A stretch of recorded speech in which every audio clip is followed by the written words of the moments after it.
We're going to examine the evolution of African American expression in visual arts today. And to start with, we have to look at the Jim Crow era use of blackface entertainment, Jim Crow caricature in racist and derogatory images that may in fact inform some of the reactions of black activists to the history of American visual expression that we're going to see follow in the following slides. So it was popular in both the North and the South in the late 19th, early 20th century to have minstrel shows, which were musical entertainment, but also meant to lampoon or satirize the character Jim Crow, a sort of personification of what whites felt black people were best represented by, a sort of caricature, a clownish image, in many cases subhuman, and extremely offensive. And this would be performed sometimes by white performers, as in the image on the left, or the right, rather, I'm sorry, W.M.H. West's Minstrel Jubilee. You see Billy Van, the sort of featured player, and an image of him on the left, and then an image of him on the right in blackface, portraying this characterization of an African American. And in some cases, black performers would even be in these shows, and they would also be wearing makeup to exaggerate or accentuate their features, to make them look even more cartoonish than to make them appear more like this cartoonish creation that had been proliferated by a racist society. Now on the left, the featured instrument is the banjo. The banjo has long roots in African American culture and society. Many historians argue that the banjo came from Africa as an instrument. And what we see is this images that are meant to keep African Americans in a subservient and degraded position, to be made fun of, to be used as comedic ritual to once again and continually reestablish white superiority, is sort of turned around on its head in this mere reflection. The Banjo Lesson, a painting by Henry Ossawa Tanner. Now Tanner, an African American, you can see a commemorative stamp that was produced in honor of him in the left-hand corner of the slide. His painting is very academic. He studied with Thomas Eakins, who was a very well-regarded white painter from Philadelphia. He studied in Europe and also tutored Henry Ossawa Tanner and brought him to Europe and trained him as a teacher in the very academic style of realism and somewhat impressionistic realism. You can see a lot of the brushwork in Tanner's image here, but what we have is a very tender and humane image of an elderly black man and a young black child in a avuncular sort of relationship. Maybe it's father and son, maybe it's neighbor and friend, maybe it's uncle and nephew, or grandfather and grandson, but it is completely the opposite of what we see in the minstrel show posters.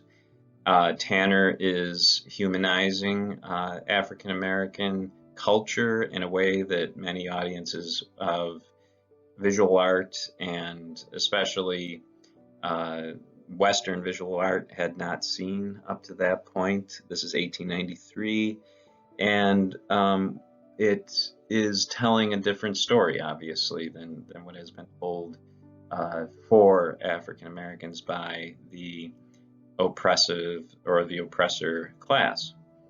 Now, what's interesting about that is that he is adopting the style or the mode of expression of the oppressor class. This is, as I had said, very academic, European, Western style of painting, the lighting, the use of the paint, the composition, all is something that you would see in the works of the great masters. You know, the first artist that comes to mind is Rembrandt. Eakins definitely had influence on Tanner as his teacher. There's a lot of Thomas Eakins in the Addison Gallery if you are ever able to get a chance to go there, or you have been there in the past. Eakins is well represented in the Philadelphia Museum of Fine Art. His famous painting, The Gross Anatomy Clinic, is there. And Tanner is using this mode of expression. So there's a little bit of a give and take. There's two sides here, a back and forth. He's appropriated the form of expression from the oppressor, and he's using it to elevate his people who have been held in bondage by the oppressive Western European white American WASP class. But there could be this could also be a point of criticism for Tanner, that he's trying to establish African American art, or a new tradition in African American art, within the vocabulary, within the lexicon or the language of the oppressor, of the white oppressor class, and takes us back to our earlier studies in Reconstruction at the beginning of the year, when we discussed the different philosophies of Booker T. Washington versus W.E.B. Du Bois. If you remember, Washington said you had to work within the white system, that African Americans had to work within the white system and get along to, eventually advance themselves through that system, whereas W.E.B. Du Bois was much more confrontational and much more economics oriented, and said that African Americans had to take what was given, what they deserved, not what was given, but that they had to own property, that they had to recognize that capital was not going to concede any power to them. And then move forward to what we were discussing last week, the different philosophies of Martin Luther King Jr., Malcolm X, and Stokely Carmichael, and you see the same sort of discussion occurring, the same discourse or argument occurring between these activists, these earlier activists and African American philosophers, and even within the visual arts. So we have Tanner, very traditionalist, working within this mode of visual expression, but it changes in the 20th century very rapidly. We have the introduction of modernism as a movement in art. And modernism, I guess the easiest point of reference would be in 1907, Pablo Picasso introduces the concept of cubism into the modernist movement with his painting Demoiselle d'Avignon, which you can feel free to pause and look that up. I haven't included it in this presentation, but what you would see is that Picasso is breaking away from the more academic and traditional ways of painting. He has a fractured image. He has a very graphic application of paint. The paint is not impressionistic or mixed. The brushstrokes are very visible, however, and the figures, there are still figures, nude women in the image, look prismatic, like you're viewing them from several different perspectives simultaneously. He also includes on their faces African masks. Picasso was a very much an aficionado for African art. He felt that it was very much what he wanted to incorporate into his painting as a more abstract and graphic image of geometric shapes that make up the facial representations. However, as a typical Western European of the early 20th century, he would have, like many Europeans, referred to it as primitive art. But it does inform the whole movement of modernism. And what we see is as modernism makes its way into the United States, very famous Harlem Renaissance painter Jacob Lawrence adopts a more modernist technique than Henry Ossawa Tanner. So you have his great series, the Migration series, about Black people leaving the South for northern cities during the Jim Crow era, the era of the minstrel show, to escape the oppressive nature of the South, and then coming to northern cities and, of course, experiencing similar racism, different types of oppression in northern cities.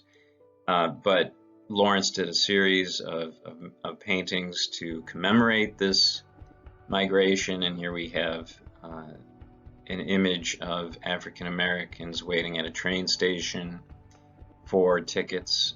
The railroad stations were at times so overpacked with people leaving that special guards had to be called in to keep order from 1940, 1941.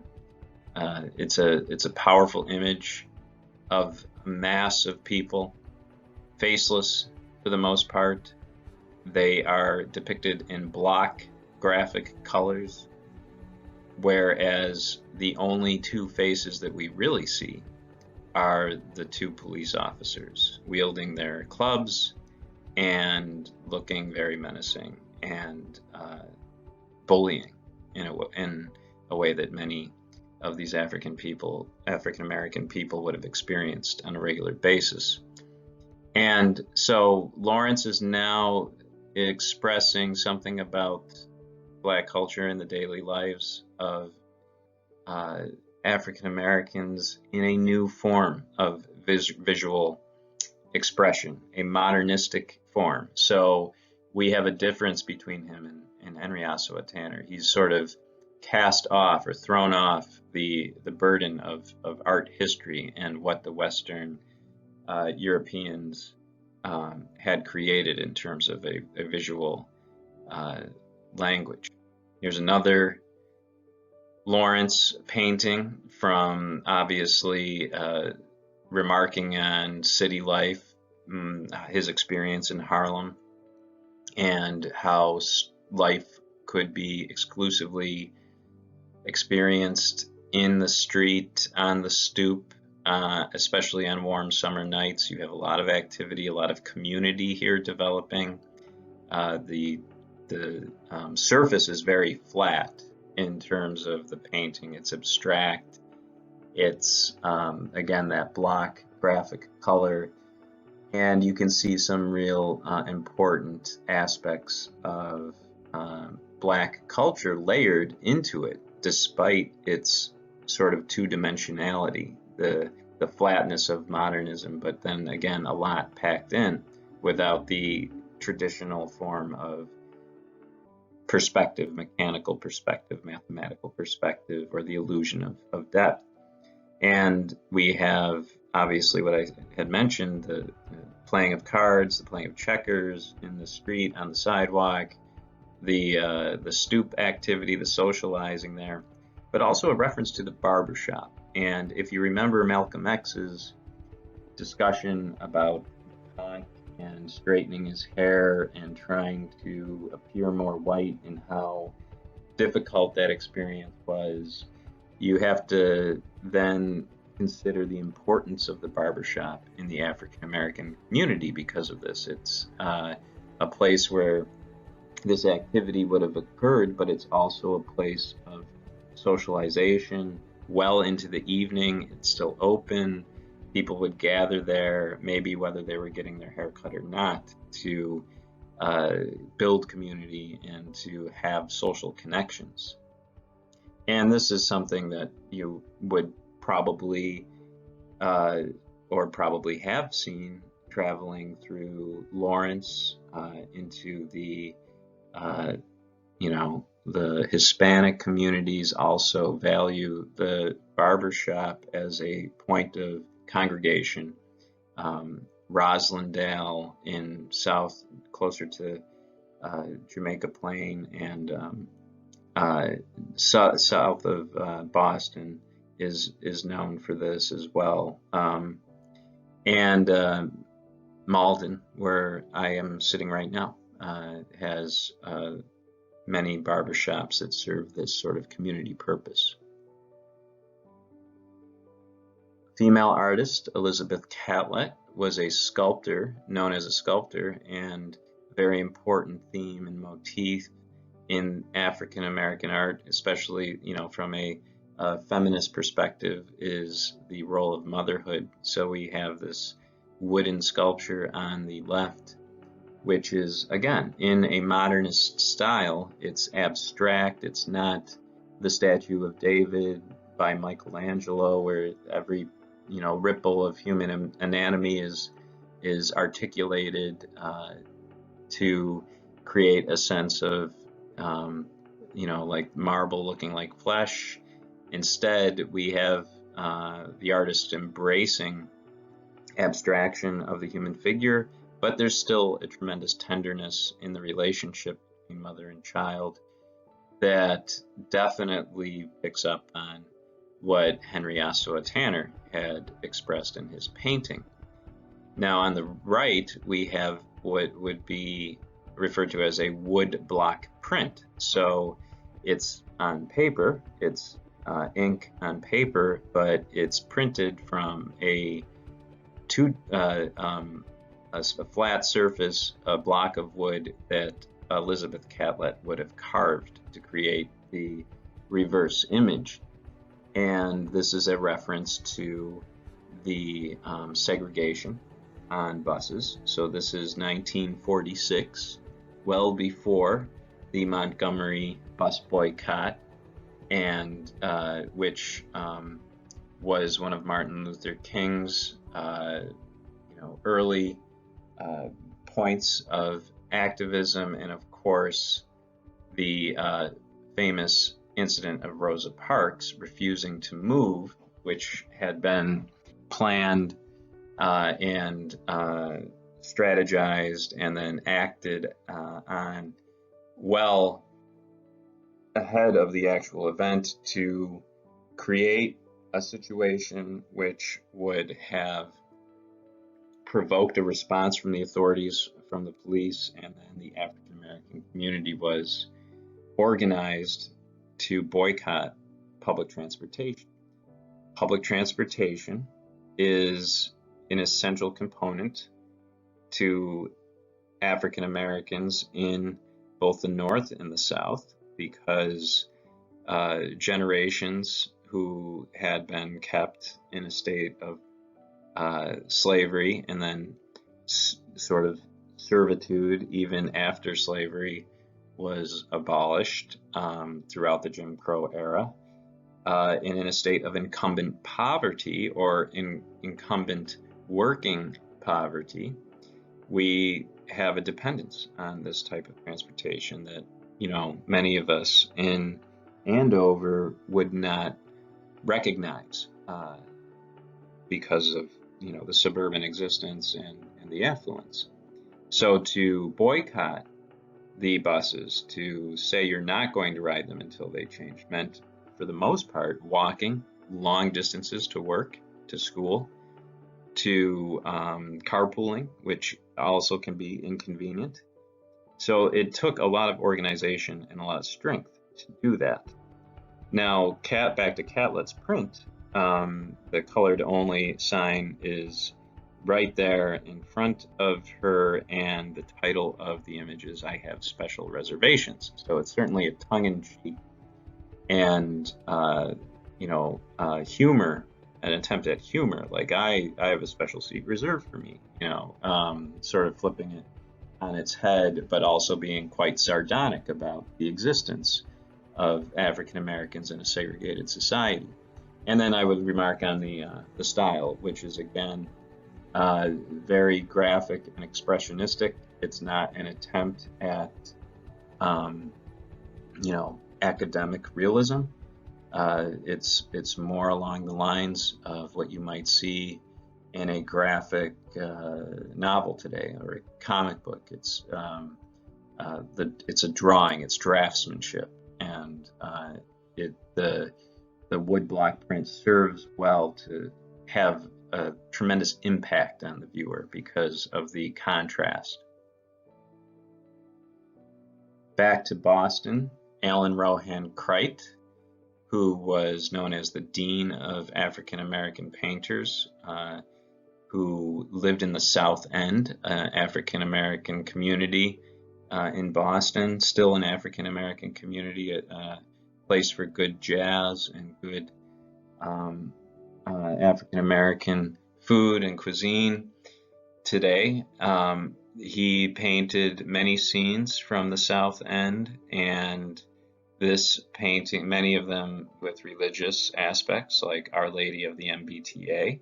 So in the spirit of our discussion about public transit, the MBTA is the Massachusetts Bay Transportation Authority, and here we have presumably the elevated green line or orange line. I'm not sure that it would have been delineated as such in the 1950s. So again, it's a focus on public transit and the value of it. And we have the Virgin Mary and holding a Christ child who's on the platform with the regular workaday people in the South End.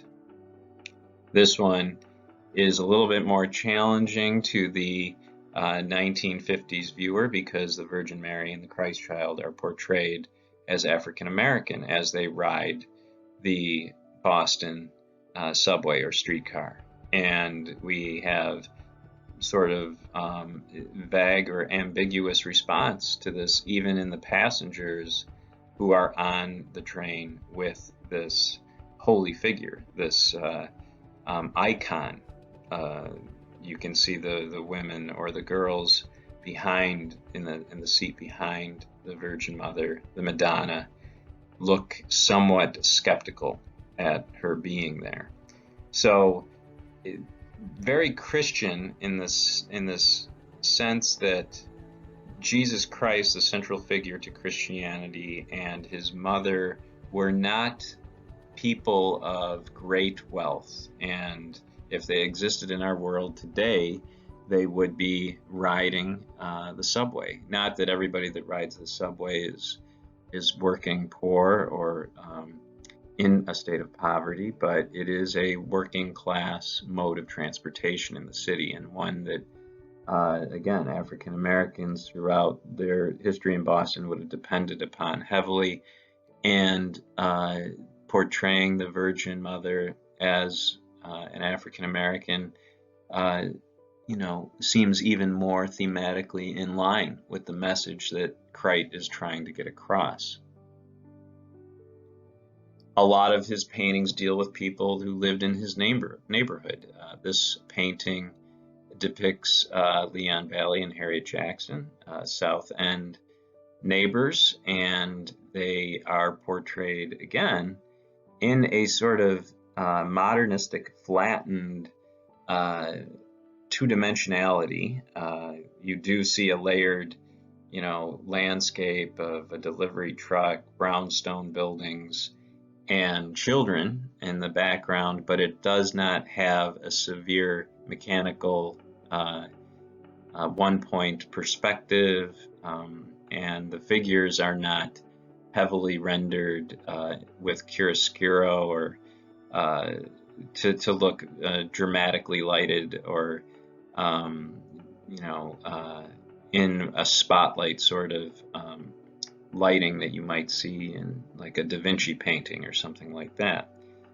But they are portrayed in what I would argue to be the style of the Byzantine icon, which was a representation of saints that would have been somewhat two-dimensional and flat, and we're supposed to mystically embody the essence of the saint, of the holy figure. And I think Crite is, highly educated. He attended Harvard, highly educated in art history, and was drawing, again, an allusion to this very Christian form of expression and connecting it with regular, everyday African Americans in the South End, who were highly educated as well.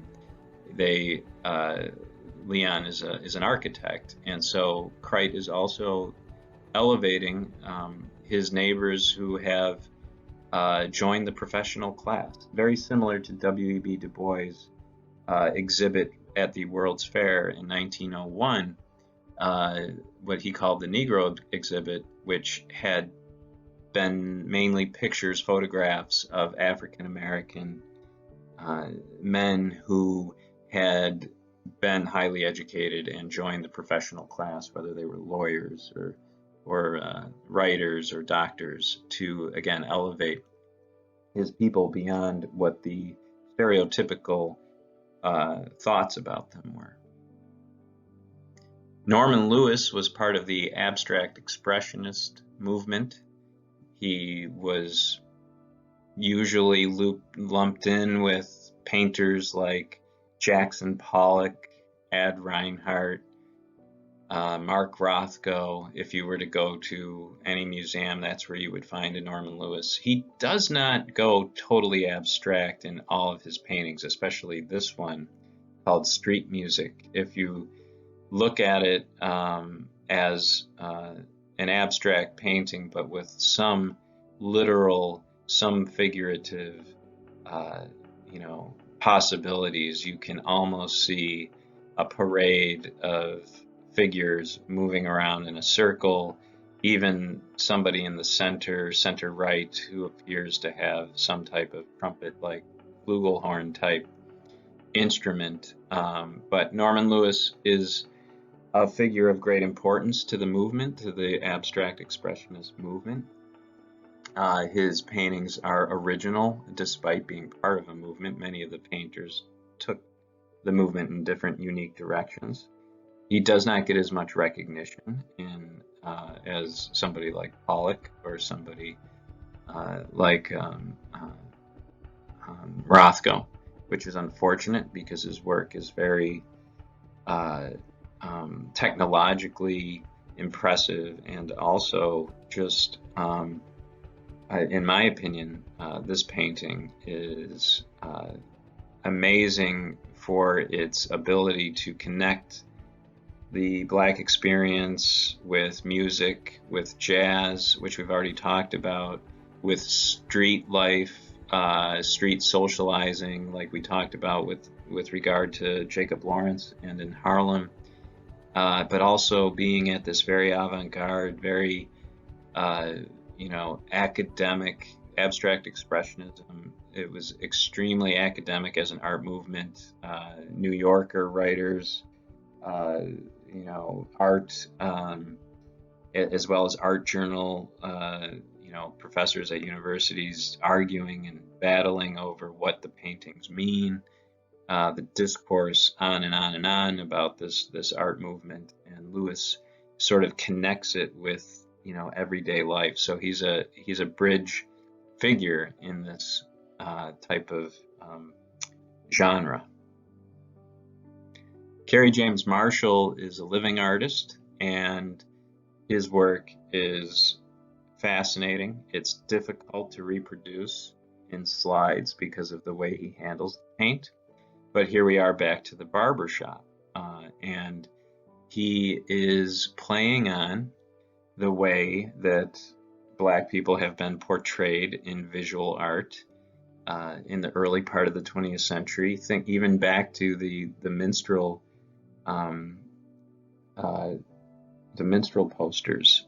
He's painted his figures all in ivory black paint, which is a typical oil paint medium that is just purely black. And so if you were to, let's say, pick up a newspaper in the 1930s, and you went to the cartoon section of the newspaper and read Dick Tracy. Dick Tracy cartoons were famous detective cartoons from the 30s by Chester Gould. You can even, pause and look this up. And if you see the way that African Americans were portrayed in those cartoons, because these are black and white, there's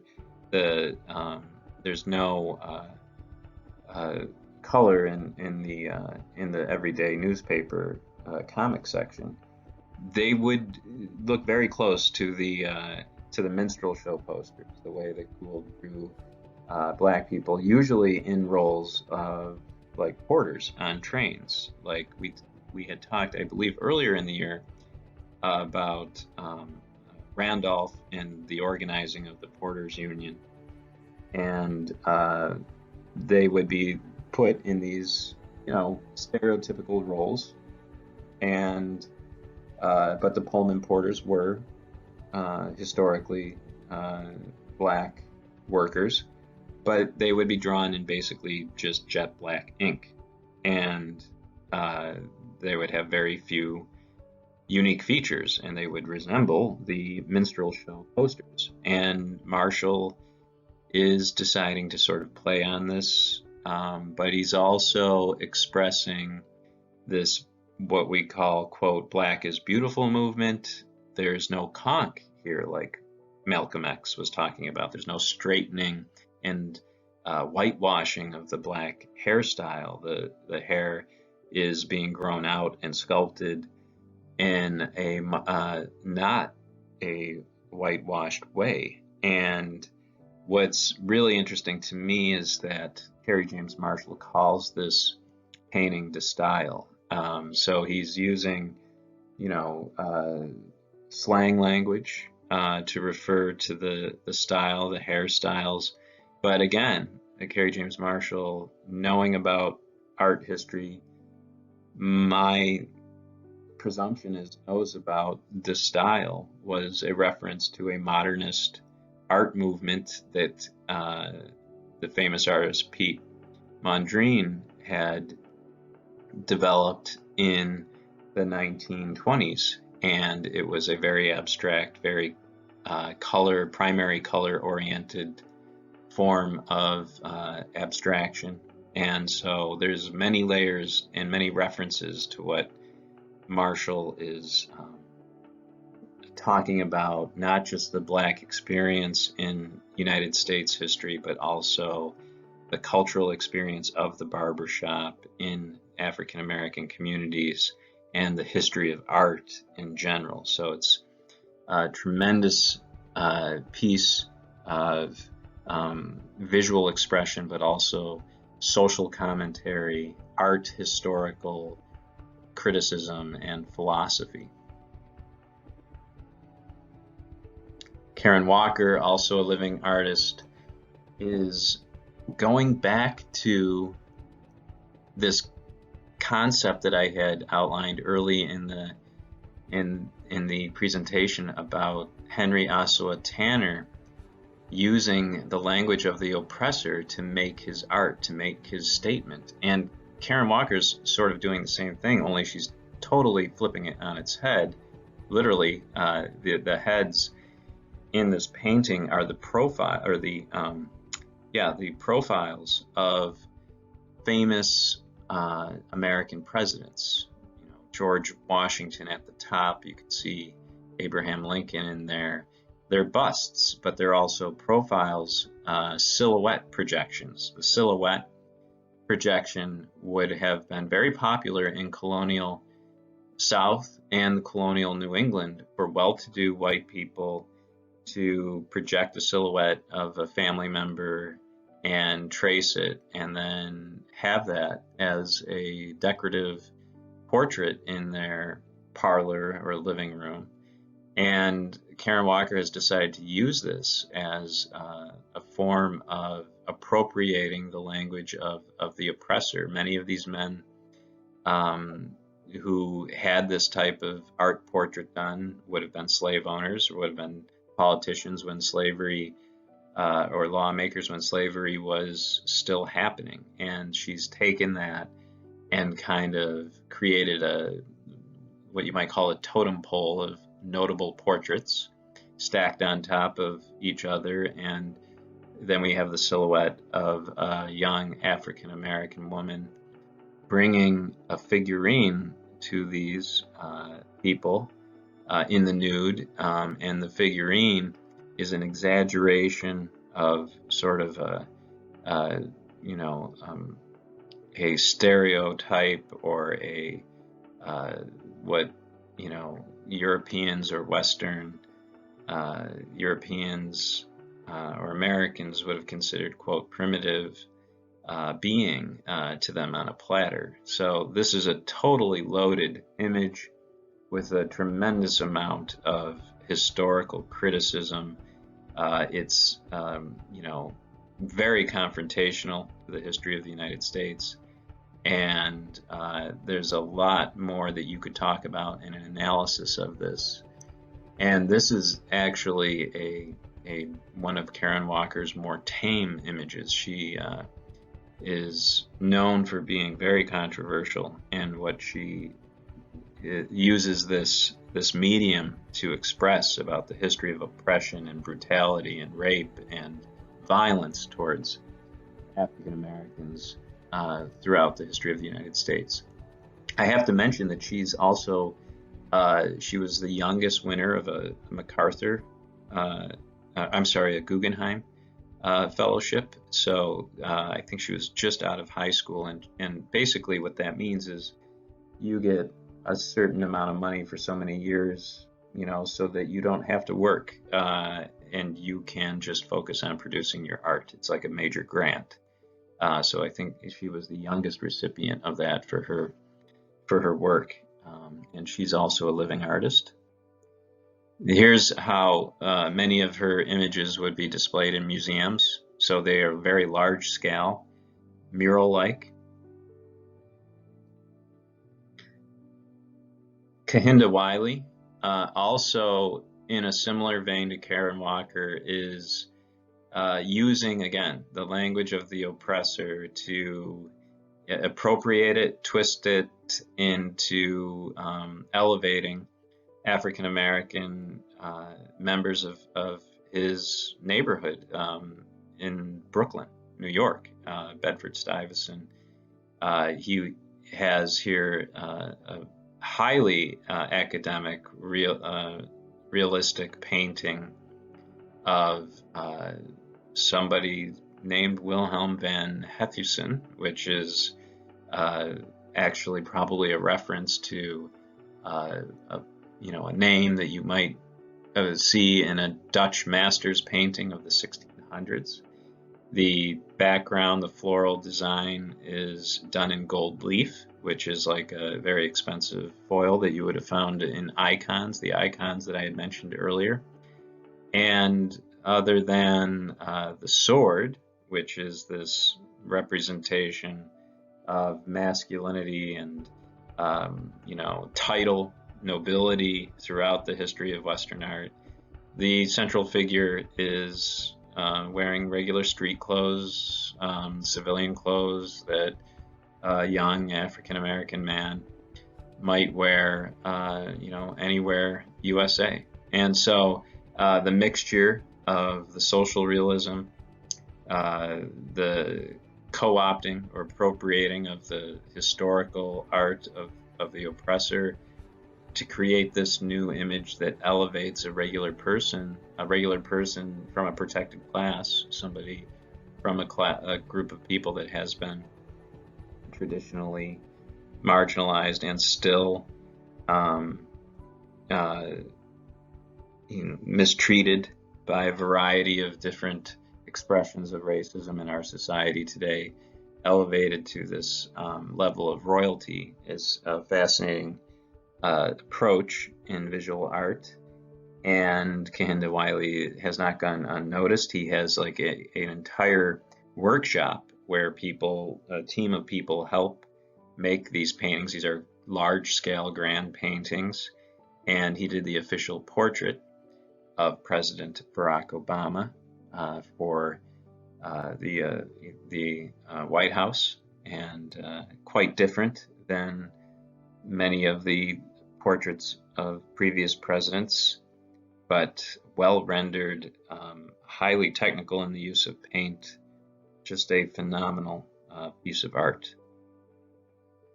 I'm going to end with a colleague of mine who teaches at Mass Art, a good friend, Keith Morris Washington, who's also a labor activist. And this painting he's going to talk about in the video clip that I'm providing you. And I want you to pay close attention to how he talks about his art, because this is activist art. It's not just a pretty landscape. It has a strong social activist message, and it's meant to provoke a serious response from the viewer. And these are large-scale paintings, again, that might take up an entire wall in a gallery. So hope you are well, and make sure that you get away from the screen today and out into nature when you're finished with your classwork.